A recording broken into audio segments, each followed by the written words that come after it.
Hello and welcome to The World This Week with me, Gavin Lee. It's been a weird week in international politics. Another one, an upside-down, black is white, Lewis Carroll logic kind of week.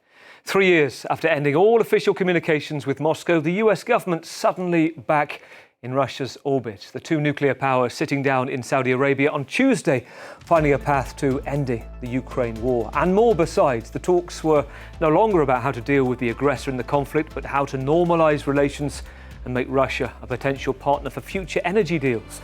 So what of Ukraine? Left out of talks, its president picking up the scraps of detail via the press, he said.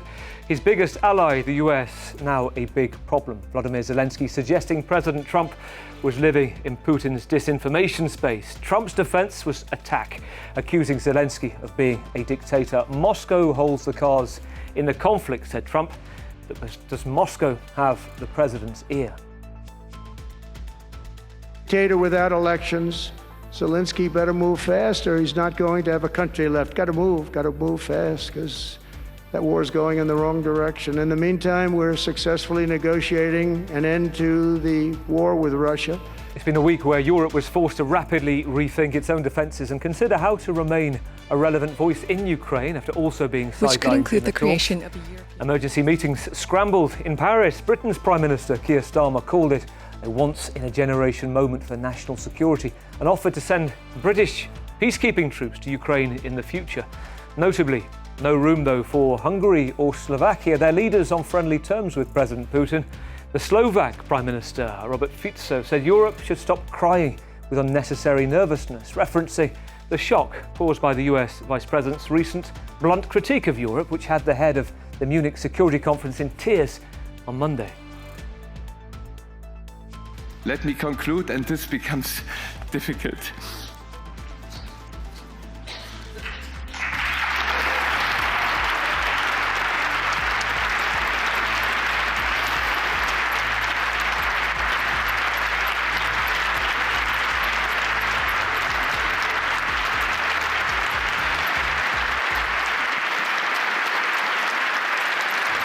This week's also seen the final TV debate of the German election campaign. The Conservative opposition leader Friedrich Merz is odds-on favourite to be the next Chancellor, a helicopter-flying multi-millionaire, long-time bitter rival of former Chancellor Angela Merkel. But analysts say he is capable of saying the wrong thing at the wrong time and has had to avoid conversationally slipping on a banana skin to win. Meanwhile, current Chancellor Olaf Scholz still thinks he can triumph, even if others have written him off. And there's much focus too on the continuing rise of the far-right AfD, expected to double their vote. And having notable support from US Veep, JD Vance, Elon Musk and his ex-algorithm too, migration and economy, key voter issues, with Europe's biggest economy sliding closer towards recession. We're going to examine the key issues and profile the contenders. I think it's important that we understand that Germany is a very strong democracy, and as a strong democracy, we are absolutely clear that the extreme right should be out of political control and out of political decision-making processes, and that there will be no cooperation with them. And we really reject any idea. Well, alongside me on the panel this week, we go to Chicago first and to Yaroslav Trofimov, Chief Foreign Affairs Correspondent for the Wall Street Journal and author of recently published No Country for Love. It is fantastic to have you with us, Yaroslav. First of all, tell us about your novel. It's been described as a historical reflection and a love letter to Ukraine. Thank you so much. Great to be on the show. Well, the novel is really a story of my family, a story of my grandmother, in a fictional form, but it's also a history of Ukraine. It's a history of so many other families that have survived through what perhaps, the deadliest period in European history, the 1930s, 1940s, and 1950s. It's a time when Ukraine really lost about 15 million people, 4 million people at least, in the artificial famine that Moscow had orchestrated to subdue the Ukrainian countryside, the Holodomor, then the Holocaust, World War II, and then the insurgency that followed suit in Ukraine as the rest of Europe was rebuilding after 1945. And, the relevance of all this is that this is a history that explains Ukraine's resilience today, because everyone in Ukraine today descends from people who survived that mid-grandeur of history, who had to make all these painful compromises. And the reason why for 3 years now Ukrainians have been sacrificing so much in the battlefield and refusing to surrender is because they know in their bones that surrender is going to bring more death and more destruction in the long term than continuing to fight. And we're seeing this on the Russian side. Every time Russian troops occupy a Ukrainian town or Ukrainian village, one of the first things they do is to bulldoze or demolish the monuments to the famine that had been engineered by the Russian state, by the Soviet state back in the 1930s. So in a way, the logic is Ukrainians say never again, and the Russians say, well, it never happened, and we can repeat. It's great to hear your context and analysis tonight, Yaroslav, somebody who's lived the story as well, growing up in Kyiv. Great to have you on the programme. Thank you. Let's go to Berlin. Let's bring in Tom Nuttall, Berlin Bureau Chief for The Economist, formerly Brussels Bureau Chief as well. Tom, it is great to have you with us too this evening. You've been talking this week about the term Grocko redux. Now, for the Dummy's Guide to the German elections, this could be the likely result of the election this weekend. What is it? Grocko redux means a return of what Germans call the Grand Coalition, which is a government comprising the centre-right Christian Democrats along with the Social Democrats. This was the government formation that was favoured by Angela Merkel for most of her time in office. And it's one possible outcome of the election on Sunday. One is very clear that the Christian Democrats, led by Merz, are going to win. There would have to be an unprecedented polling mistake for the CDU not to come first. The hard right alternative for Germany, the AfD, are also going to have their best ever result. But after that, it all gets a little bit murky. It's complicated. Germany's electoral rules mean that there's big questions over how many parties make it into parliament, which in turn has consequences for coalition formation. So although I think the winner is not in doubt, there are many questions about what sort of government will emerge from this election. Very interesting, Tom. We're going to get into the colour coordination of the elections as well as we talk about Germany. And for anybody who's watching this who just learned a new word from you, they can go into a cafe or a pub this weekend. If they're asked about what they think the result would be, they think, well, I think it's going to be Grocko redux, and it sounds like you know what you're saying. Thank you, Tom. Let's also turn to the studio, bring in the acclaimed American author, journalist, war correspondent, friend of the programme too, Janine Giovanni. Hello. Brilliant to have you with us, Janine. A career spanning 3 decades, author of 9 books, recently released The Morning They Came For Us, Dispatches from Syria. You're also the founder of the Reckoning Project as well, training journalists to collect legally admissible testimonies to build robust testimonies for international tribunals. Which strikes me, you've got the most powerful man in the world now questioning the legitimacy of the ICC. We are in unprecedented times trying to report human rights abuses. Yeah, absolutely. I've come from Munich last weekend, where the Reckoning Project hosted a roundtable on the violation of international law during wartime. And I think one of the most striking things for me to come away with is that we are living in a time of immense impunity. Russian crimes in Ukraine, Benjamin Netanyahu's crimes in Gaza, unprecedented, which he still, even though there's an arrest warrant for him at the ICC, goes to Washington and is fed it by congressmen and senators. So, I mean, those of us in the human rights world have to fight more than ever. And we saw Christoph Heusgen, the chairman of the Munich Security Conference, an extraordinary diplomat who prior to this was at the UN and worked very hard to bring Syrian war crimes to light, burst into tears. And that really was frustration, but it was also the reversal of the European values that we've had since the end of World War II, of basically, recalibrating the world and rules-based order to a new Trumpian, possibly ARD world in Germany, a world where Putin is now a negotiator rather than President Zelensky. So for those of us trying to unpack and decode all of this, it's been really a week of shock and reeling and a reversal on rules-based order. You talk about Benjamin Netanyahu facing those allegations, which he has said he calls nonsense, and he continues to deny. But nonetheless, the whole legitimacy of it being questioned by Donald Trump. Great to have you with us, Janine.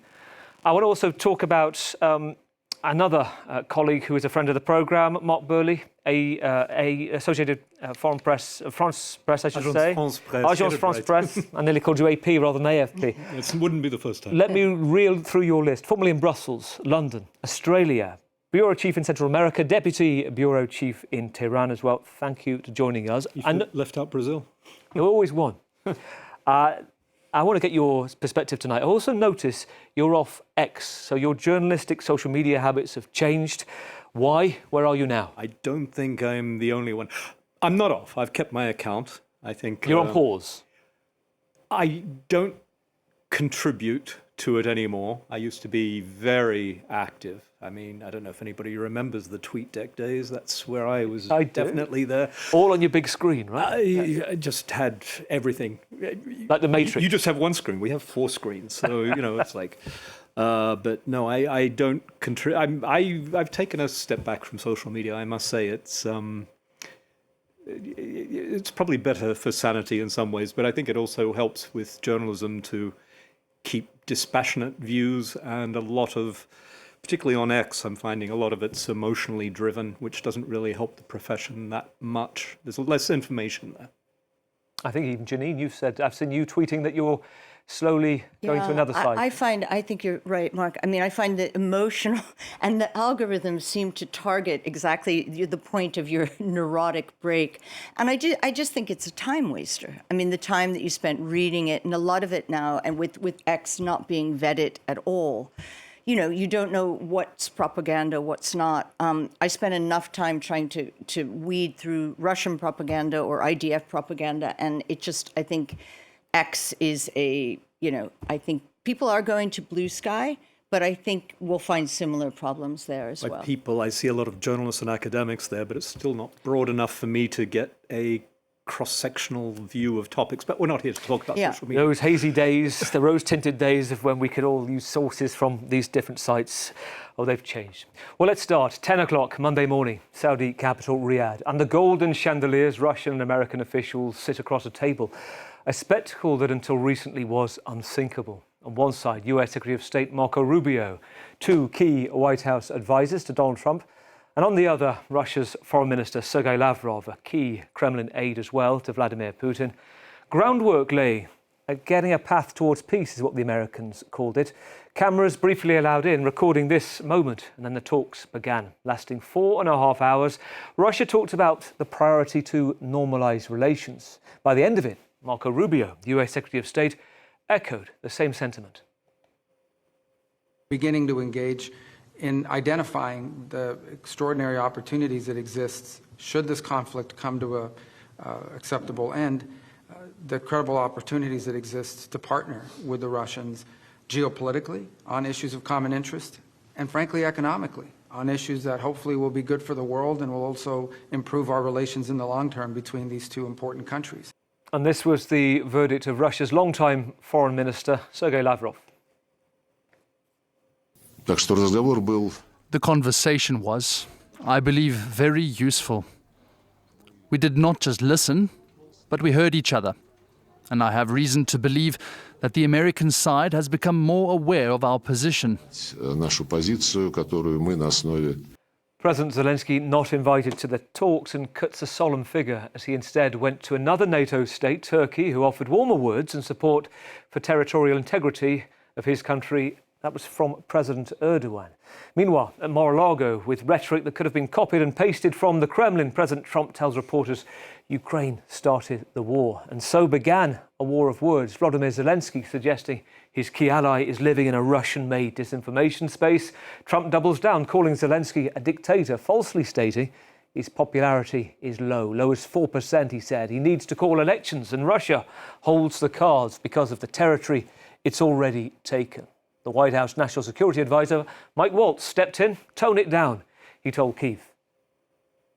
Why we're getting this pushback, and certainly this kind of, as the vice president said, bad-mouthing in the press for all the administration has done in his first term as well, and all the United States has done for Ukraine is just, it's unacceptable. They need to tone it down and take a hard look and sign that deal. Yaroslav in Chicago, that escalated quickly. What was your reaction, and what is your reading of where things now stand? Well, it is just stunning about to turn in American foreign policy. We now have, at the same time, President Trump saying, parroting, the Russian lines, saying that Ukraine had started the war, not Russia, despite, common sense and all available evidence. But at the same time, we also have senior U.S. officials, starting with Vice President J.D. Vance, going to Munich to the security conference and telling Europeans that basically we don't really have the same shared values with you anymore because you have too many immigrants, because you don't allow far-right parties into government. And actually, the real threat to Europe is not Putin, is not China, but how you run your own democracies. And I think we are at this historical moment where many European leaders and officials are now starting to ask themselves, is this the end of the transatlantic bond? A bond that was ensured Europe's stability since the end of World War II. This is probably the most serious crisis, at least since the Suez Crisis of 1953. And if you look at this reality, if the US is not there, who will defend Europe? And let's look at the numbers. The Ukrainian army today that is fighting against Russia for 3 years is about 1 million men and women. It's more soldiers than France, Germany, Italy, United Kingdom, and several other European countries put together. And it's a country that really has one of the only two armies in the world that really has combat experience fighting against a near-peer enemy. None of the NATO armies have had to fight this kind of war. And so when Zelensky came to Munich to say that we are the shield of Europe in this new reality, that is actually true, and that explains the urgency with which so many other European leaders are now considering this life with the broken transatlantic bond. Janine, a broken transatlantic bond, Yaroslav makes the point. Lindsay Hilson, the chief foreign editor at Channel 4, was recently on this programme. She said this week of Zelensky's absence at the meeting. She said, history threatens to leave him behind. Is she right? Possibly. I mean, I think that it was almost shocking to everyone to hear that Zelensky would not be in talks about his own country. And then we look back to Yalta, when Churchill, Roosevelt, and Stalin carved up Germany into 4 occupied zones. I think I've had a lot of feelings going back and forth this week, but one of them is that, okay, let's say America does abandon Ukraine right now in an hour when Ukraine desperately needs America. What could happen? Could Europe step up? Could Zelensky's idea of a European army, which is a non-NATO army, could that actually work? Maybe this isn't a bad thing for Europe to begin to realign, not always looking to America, especially Great Britain, has consistently, and we know with the Iraq War, do you remember 1 million people in Britain in the streets protesting the war, and yet Tony Blair went to war because the Americans wanted him to. This is a chance perhaps for Europe to realign and to begin to develop on their own. However, my reading from Ukraine, from my team, from our work on the ground, is that, yes, they do have a strong army, but that they're exhausted. This is 3 years of war now. And while Kyiv may have water and electricity, it's not Gaza, it's not the siege of Sarajevo, but Kharkiv, Kherson, the areas around the front lines in the southeast, they're desperate, and they have been fighting hard for 3 years. 3 years of war is a really long time psychologically for a country to exist. So I think that what happens in the next few weeks is crucial. Another thing I wanted to point out, which was interesting, was J.D. Vance sitting down with Zelensky and then leaving the meeting, and Zelensky going one way with the narrative and Vance going the other way, and each accusing the other of lying. I mean, it has broken down the dialogue and the conversation between the two to such an extent that it's almost comic. Yeah. So we're at a really worrying pivot right now. Courteous diplomacy is long disappeared this week. I think there's a caution to the Ukrainians to try to bring it back. Tom, when you look at that image in the palace in Riyadh on Monday, that's the first time we've seen senior Americans and Russians share this space in more than 3 years. The Trump-Putin meeting on the cards too. What's your take of the power dynamic in the room there? I mean, Janine is exactly right. This has all of the hallmarks of a Yalta type carve-out. Well, at least that's the fear that is now haunting the presidential palaces and the parliaments across Europe. I was in Munich last week as well, and starting with J.D. Vance's speech and culminating in the news that the Ukrainians had apparently been presented with a fait accompli to give away their critical minerals. I genuinely think now that there is a sense in many parts, not everywhere, but in many parts of Europe, that something fundamental has changed now, and that there is going to have to be a step change in the way that Europeans regard their own security. And what that means in practice is very difficult to say at this stage, but there are detailed discussions taking place on matters like adjusting the fiscal rules to allow for much more defense spending, or even coming up with a big common debt project to do that. The timing of the election here obviously makes that very awkward, but even the outgoing German government has given some sign that there may be some fairly dramatic moves at the European level quite soon, and crucially before there is a German government in place. So I wouldn't be surprised to see some fairly dramatic moves on this front fairly quickly. I want to explore that. It's a really good point, especially with regards to the Paris meeting this week and where leaders go next. But I want to raise this with you first, Mark. The idea that Trump is living in a disinformation space put forward by Volodymyr Zelensky. Some suggest he's playing the so-called madman theory. Now, this has been about for a while, a negotiating tactic. According to Axios, back in 2017, he was trying to renegotiate a deal in South Korea, and he sent a chief trade negotiator, Robert Litzheiser, to tell them Trump is a madman. You tell them the guy's crazy, he'll pull out in a minute. If you don't give concessions, he'll paddle out of the deal. Is he playing the madman theory? I think that might have been a more valid argument for his first term. I think we're seeing on his second term, he's come in fully prepared with policy positions that were set out by a think tank. He put people in very fast, including, you've got some people, Marco Rubio and so on, who had positions on Russia that have had to change under Trump's position. He definitely wants to hold center stage. He wants it to be diktats. He calls himself the king, and he wants to rule like a king. People have to owe him loyalty.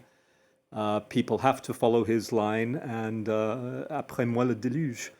This seems to be the line he's taking. I think we have to make a distinction between his second term and his first term. The transatlantic thing, yeah, I mean, everyone's dead right. Obviously they're thinking about this in Brussels. They have been for some time. I mean, even before Trump got elected, there was a possibility he was going to become elected. He did get elected. There was already thought being given to it. The problem with Europe is a lot of thought is given to things and action doesn't always follow, or it's very hard to coordinate.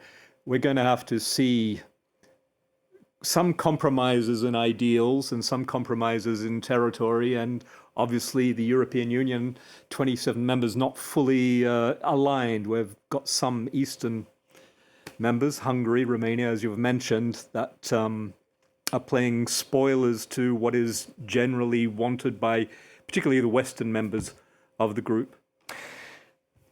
You talk about the difference between the first term and the second term. Yaroslav, I know you have mentioned the idea of the madman theory before.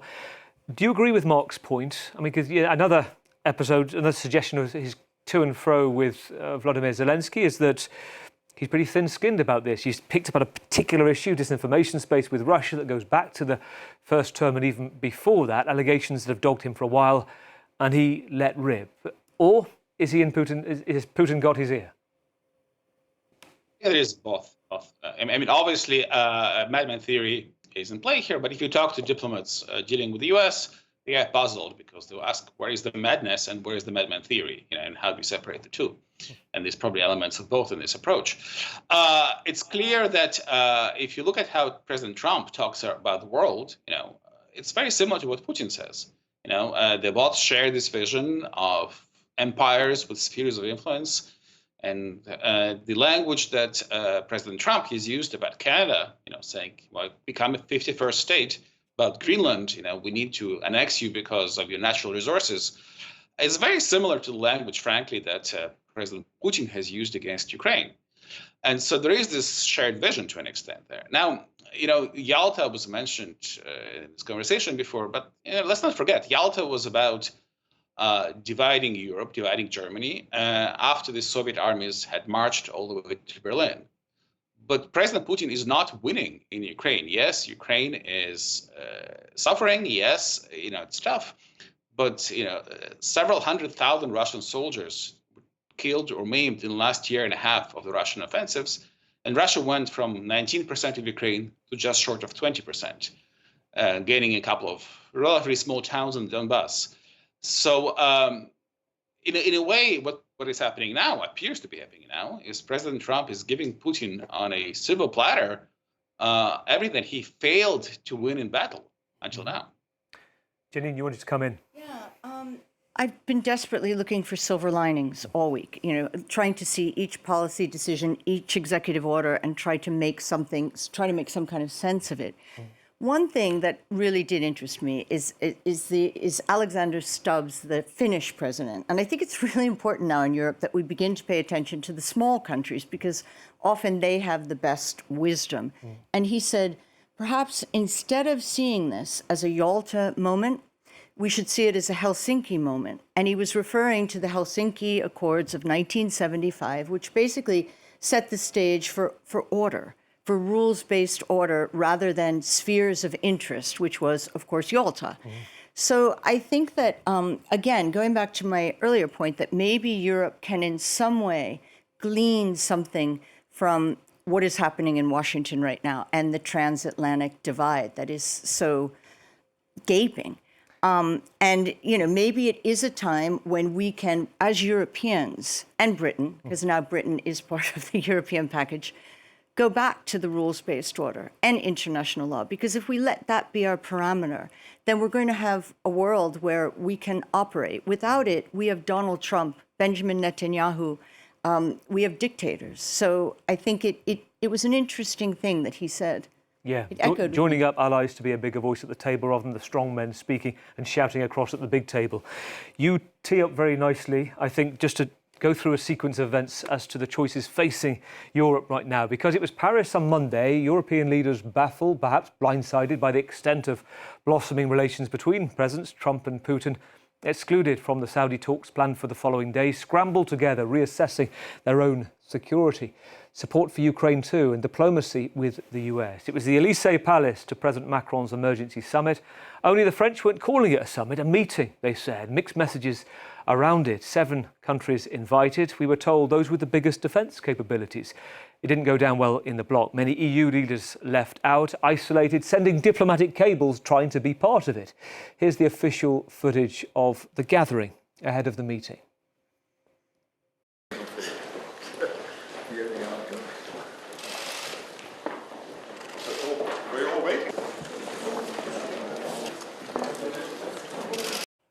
Well, the verdict of the former spokesperson for the NATO Secretary-General, Oana Lungescu, said this about the so-called family photo moment.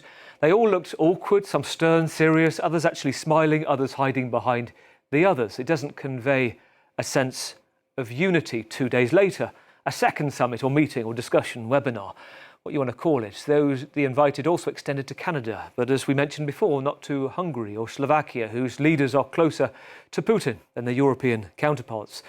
Tom, if a picture tells 1,000 words, what are these pictures telling you of that Paris get-together of European leaders? Yeah, I mean, it doesn't look like a bundle of joy, does it? And of course, the differences amongst some member states on questions like the stationing of European peacekeeping troops in Ukraine, for example, were on full display there. That's something that President Macron has been calling for a while.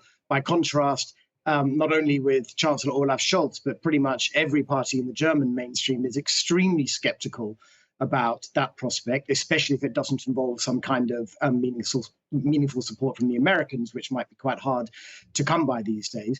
All of that said, I wouldn't be too hasty in writing this off. This meeting was convened with literally 24 hours notice in the kind of wake of the Munich Security Conference. It's happening before a German election. You're not going to get any meaningful announcements at the end of a German election campaign.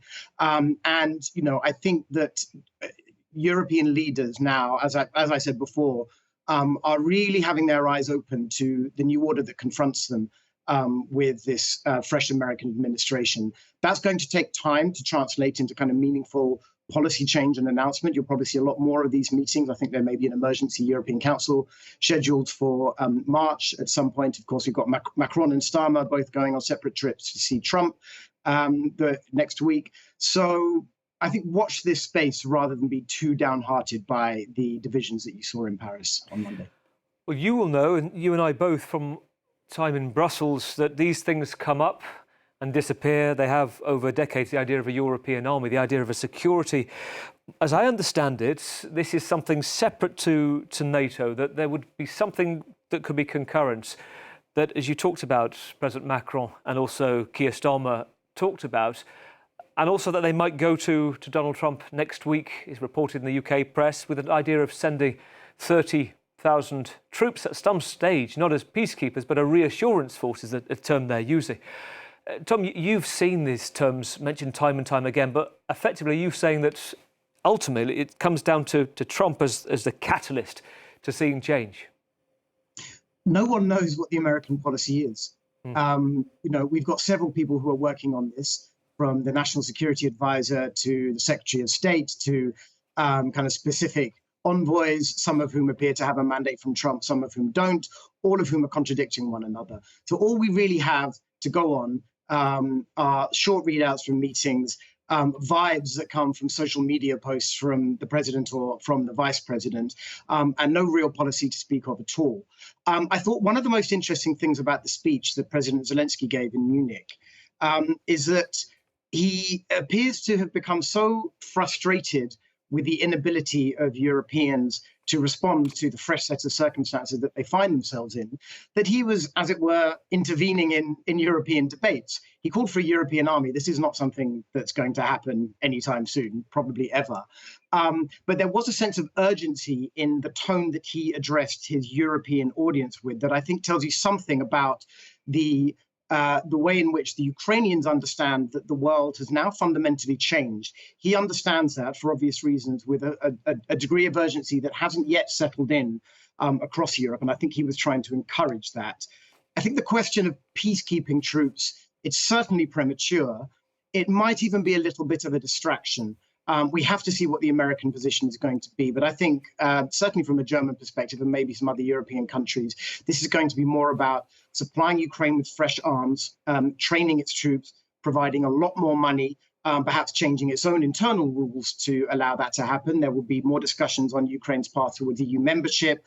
They might be the things that we'll be paying more attention to in the weeks and months ahead, rather than a substantial deployment of European troops to Ukraine itself.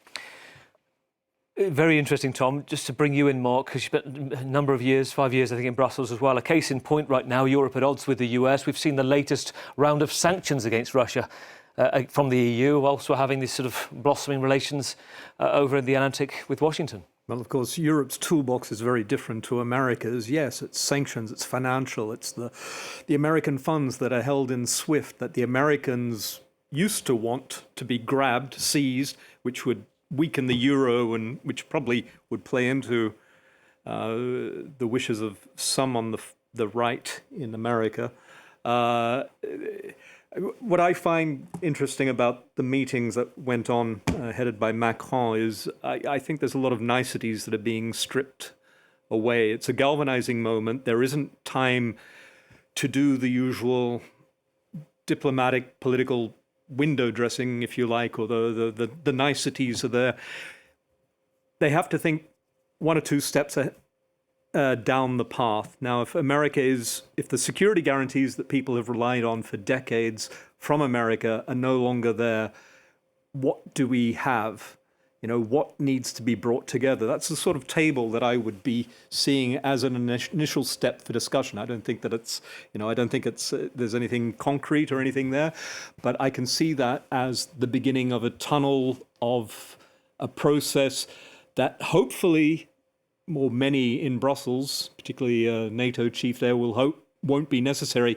But if they're not doing this sort of preparation work now, that would show a big political shortfall, a lack of foresight. So to think about, security architecture with a very changed America in it or out of it, I think this is what we're starting to see. Ginny, when it comes to actually somebody in Europe standing up and delivering a response to Donald Trump, we've seen it in kind of murmured tones, and what Emmanuel Macron has said he's going to say to him. He's going to point out we have to be tough on Putin. If we're not, it gives a bad signal or a weak signal to China. And yet there's barely a mention publicly by leaders about this deal, which many criticise for taking the best of the minerals of Ukraine and not offering much in return. That's one perspective of it. What's your take on who's standing up right now and how they're calibrating their response to Trump? I don't think we have much choice, first of all, but like between Germany and France, it's Macron. I think Macron's foreign policy is I think I admire his foreign policy. I think he's been good on the Middle East. I think he's been good on Ukraine. Until now, he's managed America. Germany has been appalling on Palestine and Gaza and the entire situation. They've been good on Ukraine, but not good on the Middle East. Keir Starmer, I think it's untested. I find him weak. I don't think he's good on Ukraine, not good on Middle East. So I think it's got to be Macron.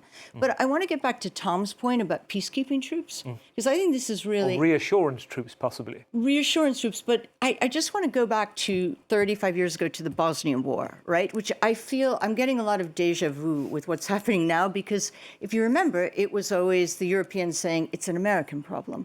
And the Americans, Clinton administration saying, this is Europe's issue. It's on your doorstep. And while they dithered, a genocide happened, and 8,000 Muslim men and boys were murdered at Srebrenica. And that was basically the stalled diplomacy. And there were peacekeeping troops all along, but they were muzzled. They were completely muzzled. They couldn't fire unless they were fired upon. And I think that's when we began to look at the failings of the UN, DPKO in particular, the Department of Peacekeeping. But I do think, I'm intrigued by this idea of a European army, although I think most NATO member states would not fly with them. I think they want to stick within the realms and the protocol of what NATO does.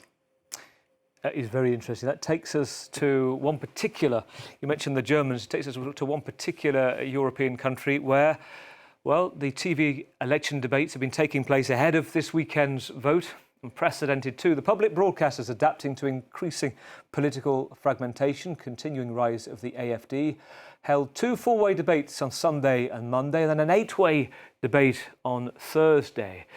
Well, the biggest issues for voters are a world away from the last elections. The 2 top issues then were addressing COVID restrictions, the climate, now migration, integration, the economy dominate. The polls haven't shifted much since the collapse of the coalition, led by Olaf Scholz, the Socialist Democrat, back in November. All major predictions suggest it will be this man in the middle here that's going to be a new chancellor, the 69-year-old Conservative leader, Friedrich Merz.